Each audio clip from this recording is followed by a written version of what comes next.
Hi, my name is Rabbi Elchonon Feldman, and I'm the rabbi in Belmont United Synagogue. Today we're going to deal with the question of why some families have the custom that a woman does not attend the Levoyah of a bereaved member. Now, obviously, we could imagine that this is an extremely weighted question for two different considerations. First of all, this is a time which is extremely emotional.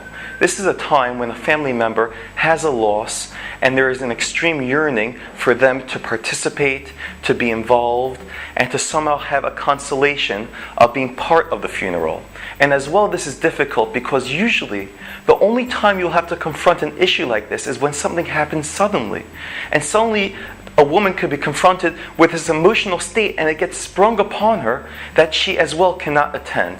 But I have something which is at least a little bit more positive. In the United Synagogue, as well as the majority of communities throughout the world, this of course is not a difficulty whatsoever. In fact, in the United Synagogue, we encourage women not only to go to the cemetery and go to Levoyah, but to take part in giving some earth into the grave, and as well giving a eulogy if that's something which they feel comfortable in doing. But today we want to address why exactly is there this custom, which is not universal, that women do not attend the Levoyah.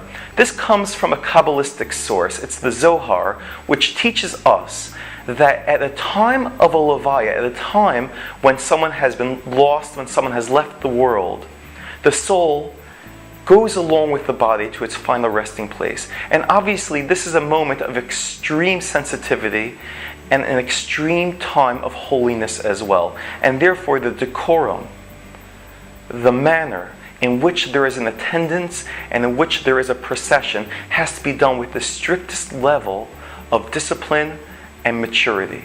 And therefore the Kabbalists say that perhaps having an environment in which men and women are mingling together, that might not be as positive a time or a setting for this final resting place. Now, although in the United Synagogue, as well as the majority of communities, we do not take this to the letter of the law to mean that a woman is not welcome in this procession, but at least we can understand, at least we could think of what this might mean. It means that a funeral is not a time of which you have an opportunity for a social, to get together with those who you may not have seen for quite a while. In fact, it is a time when you go along with the deceased, you go along with the bereaved party. It's a time of dignity, it's a time of respect, and it's a time to pay your last respects for those who we've lost.